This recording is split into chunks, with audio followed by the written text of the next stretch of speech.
Hello friends, welcome back to my channel. তোমরা কেমন আছো? আমি ভালো আছি। তোমাদের জন্য নতুন একটা ভিডিও নিয়ে চলে এসেছি। তো আজকের ব্লগে তোমাদের অনেক অনেক স্বাগত জানিয়ে ব্লগটা শুরু করছি। তো আজ হচ্ছে রবিবার, সানডে। তো আজকে আমি এই যে সকালবেলা সব কাজকর্ম সেরে নিয়েছি, তারপর ভাত বসাতে চলে এসেছি। তো জলটা অনেকক্ষণ আগেই বসিয়েছিলাম, গরম হয়ে গেছে।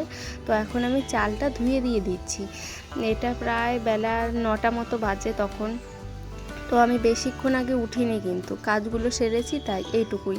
তারপর এই যে বর বাজার থেকে চলে এসছে, বলেছিলাম চিড়ে নিয়ে আসতে ছেলের জন্য, চিড়ের পোলাও খাবে বলেছে। তো এই যে চিড়েগুলো এখন ঢেলে নিচ্ছি কৌটাতে। তো কালকেও নিয়ে এসেছিলো, কালকে অল্প করে নিয়ে এসেছিলো। তো সেটা রয়েছে, ওটা আর এটা একসঙ্গে মিশিয়ে ঢেলে রাখবো। তো হচ্ছে এই যে ঢেলে নিচ্ছি। তো আজকে তোমাদের সাথে আমি কি কি করি সব শেয়ার করব, তোমরা কিন্তু দেখতে থাকবে, স্কিপ করবে না কেউ, ঠিক আছে? আর এই যে দেখো আর একটা প্যাকেট নিয়ে চলে এসেছে। এটা ছিল ঘরে কালকের, বললাম না? তো এটা কালকের, এটাও ঢেলে নিচ্ছি। মোট দুটো ঢেলে এক কৌটা হলো। তো হচ্ছে এটা অনেক দিন চলে যাবে, শুধু ছেলে যদি খায়। তো হচ্ছে এই যে এই এক কৌটা চিড়ে প্রায় 15 দিন মতো চলে যাবে, শুধু ছেলে যদি খায়। তো এই যে এখন এইগুলো সব, এটা অনেক দিন ধরে পরিষ্কার করা হয় না, জানো? মানে ঘরেও অনেক ঝুল পড়েছে, তারপরে এই র্যাকটা অনেক দিন পরিষ্কার করা হয় না, মোছা হয় না। তো আজকে একটু মুছে নেব, মুছে টুছে, অনেক ধুলো পড়েছে, মুছে টুছে নিয়ে তারপর এগুলো আবার ওখানে সাজিয়ে রাখবো, ওই দিকটা ঝেড়ে দেবো। যতই এটা করি না কেন, সেই ধুলো পড়বেই। রাস্তার সাইডে বাড়ি তো, একদম এই সামনে একটা জানলা আছে, এটার সামনেই একদম রোড। তো হচ্ছে ওর জন্য অনেক ধুলো পড়ে। তো এটা যতবার মুছবো, মানে ঘরের যে কোনো জিনিস যতবার মুছবো ততবার করেই ধুলো পড়ে যায়। তো এই দেখো ছেলের স্লেট, দেখো কতগুলো, 7টা না 8টা স্লেট যেন এখনই। তো হচ্ছে এগুলো না একটা একটা করে ভেঙে গেছে, বেশিরভাগগুলোই আমার হাত থেকে ভেঙেছে। আর সব, আর একটা ও উপর থেকে মানে ধরেছে আর নিচে পড়ে গেছে, তো ভেঙে গেছে এরকমটা। তো এই যে এখন সব সাজিয়ে গুছিয়ে রেখে দেবো। আর আজকে এগুলো করতে করতে অনেকটাই লেট হয়ে গেছিলো। তো দেখো আজকে রান্না বসাবো কটার সময় বলো তো? 12টার সময়। তো হচ্ছে এই যে এখন এগুলো গুটিয়ে নেব, তারপর আবার ঝুল ঝাড়বো ঘরের। তো এই ঝুল টুল ঝেড়ে ঠেড়ে তারপর মানে রান্না করতে যাব। তো ভেবেছিলাম আগে স্নানটা করে নেব, স্নানটা করব না, কারণ রান্না করলে আবার গরম লেগে যাবে, তো ওর জন্য লাস্টেই স্নানটা করব ভাবছি। এই যে দেখো আমরা মেয়েরা এত কাজ করি সকাল থেকে উঠে, একদম ঘুমানো, আবার রাত্রিরে ঘুমানোর আগে পর্যন্ত।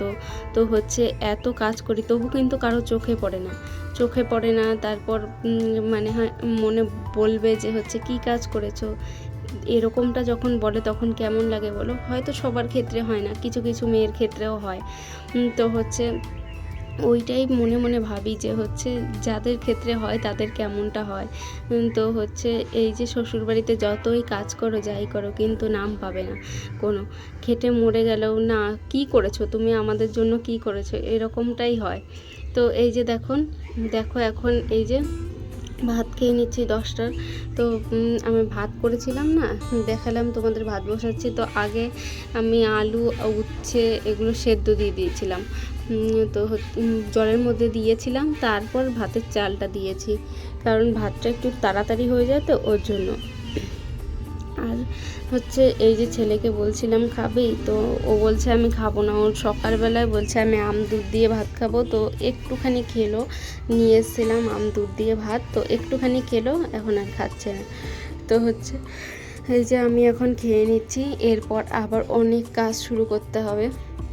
এই যে দেখো ঘর ঝাড়ার কাজ শুরু করে দিলাম। এই যে এখন ঘর ঠর ঝাড়বো, অনেক দিন ঝাড়া হয় না, তো আজকে ঝাড়াটা দিয়েই ঝাড়ছি। ঝুল ঝাড়ুটা না অনেক দিন আগেকার, তো নিয়ে ঝুলটা মানে আঠা চিটচিটে হয়ে গেছে, ওটা দেয়ালে দিলে মানে ওই ইয়েটা ঝুলটা আসলে সেই ঝুলটা আর ওটা থেকে ছাড়তে চায় না, এরকমটা হয়ে গেছে। তো এই যখন ঝুল টুল ঝেড়ে নিচ্ছি। আর এই দেখো এই জানলাটার কথা বলছিলাম যে রাস্তার সাইডে দেখলে হেঁটে যাচ্ছিল দু একজন, ওই যে একটা মিস্ত্রি কাজ করছে, তোমরা বুঝতে পারবে না যেহেতু আলোর ছটাটা আছে ওর জন্য। তো হচ্ছে ওইটাই হচ্ছে আমাদের মানে মেন রোড, এইখানে গলি, এটা তো মেন গলিটা। তা ওই সাইডেই একদম আমাদের এই জানলাটা। আগে এই জানলাটা না খুলতাম না, তো ওইখানে আমার শাশুড়ি মায়ের আলমারিটা ছিল। তো এখন হচ্ছে আমি সেলাইয়ের কাজ করি, তো ওর জন্য হচ্ছে আলমারিটা শাশুড়ি মা যেই ঘরে থাকে ওখানে দিয়ে এসেছি। তো ওর জন্য ওই জানলার কাছে মেশিনটা রেখেছি, সেলাইয়ের মেশিনটা। তো এই যে দেখো কলিনটা পড়ে গেল নিয়ে না, ফেনা হয়ে গেছে আর অনেকটা কলিন পড়ে যাচ্ছে, ওই দেখো পড়ে যাচ্ছিল টুপটুপ করে। তো হচ্ছে সেটা ওই সাইডে রাখলাম। আর এই যে দেখো ঘরের কি অবস্থা হয়েছে, তো এগুলো ঝাড় দিয়ে এখন মুছে টুছে নেব, তারপর গিয়ে রান্নাটা বসাবো। তবুও রান্না বসাবো, ঘর মোছা এর পরেও না। তারপর ভিডিওটায় ভয়েস দেবো, এমনি এডিট করা আছে, শুধু ভয়েসটা দেবো ব্যাস। তাহলে তারপর হচ্ছে রান্নাটা বসাবো। তো একবার ভয়েস ওভার দিয়ে আসবো, দিয়ে এসে রান্নাটা বসিয়ে দিয়ে তারপর আমি স্নান করতে চলে যাব। তো এরকমটাই ভেবে রেখেছিলাম, দেখি হয় নাকি। তো ওইটাই মনে মনে ভাবছিলাম, খুব গরম লাগছে, কী করব এখন। এই যে আর দেখো বাইরে রোদ্দুরের কত তাপ। আর এই যে একটা সেন্টের বোতল দেখতে পাচ্ছ, বডি স্প্রে। তো হচ্ছে ওই বডি স্প্রেটা না উপর থেকে যেখান থেকে কলিনটা পড়লো ঠিক ওখান থেকেই পড়ে গিয়ে নিয়ে ফেটে গেছে, নিয়ে আমরা বুঝতে পারিনি। আর ওখানেই হচ্ছে ফেটে গিয়ে ওখানে আবার রেখে দিয়েছি। তো জায়গাটা না পুরো একদম তেল তেল তেল তেল যেরকম হয় ওরকম হয়ে গেছে। আমি বুঝতে পারছি না আর এত কমে গেল কি করে। সেদিন নিয়ে আসলাম, মানে 1 মাসও হয়নি ওটা নিয়ে এসেছি। তো হচ্ছে পরে দেখি যে ওটা সব বোতলটা ফেটে পড়ে গেছে। আর এই যে দেখো ঘরটার মুছে নিলাম, তারপর যেই জলটা ছিল ওই জলটা এখানে এই যে গেটের সামনে দিয়ে দিলাম। তো ওইটুকু ধুয়ে চলে গেল, ওর জন্য ওইটুকু দিয়ে দিলাম। আর জলটা এমনি ফেলে দিলে তো গেলই। তো ঘর মোছার ন্যাকড়াটা এই যে ভালো করে ধুয়ে নিচ্ছি, নাহলে পরের দিন আবার কেমন লাগে, মানে নোংরাটা ভালো করে না ধুয়ে নিলে। আর ওই রকম রেখে দিলে আমার মনে হয় শান্তি হয় না, বারবার মনে হবে এইটা আমি ভালো করে করিনি।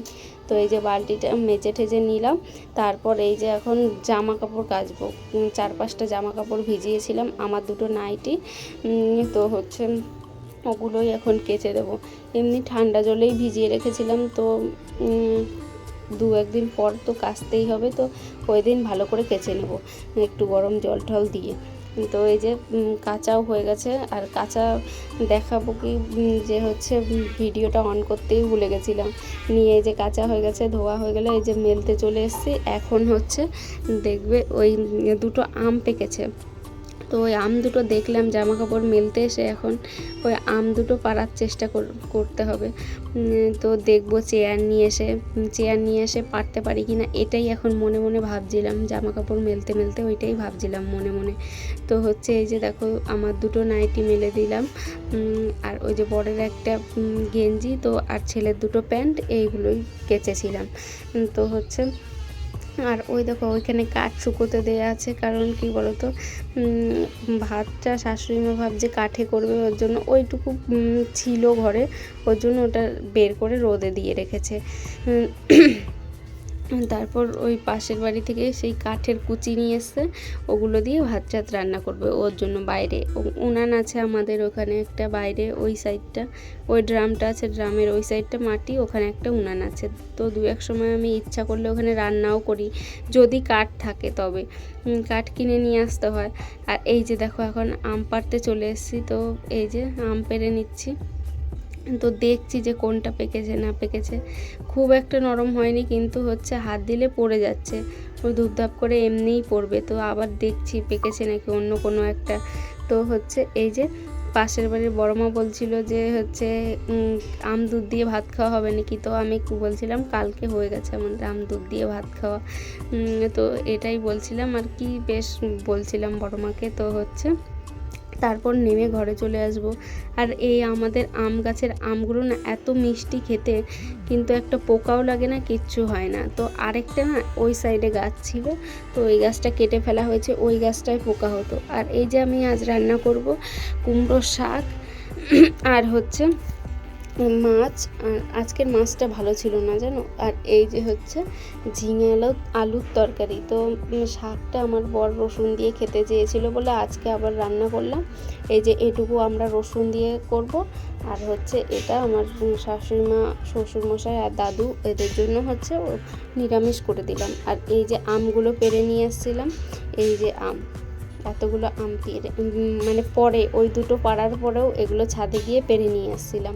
আর এই যে শাকটা রান্না হয়ে গেছে। তো আজকের মতো এখানেই টাটা করছি। সবাই ভালো থাকবে, সুস্থ থাকবে।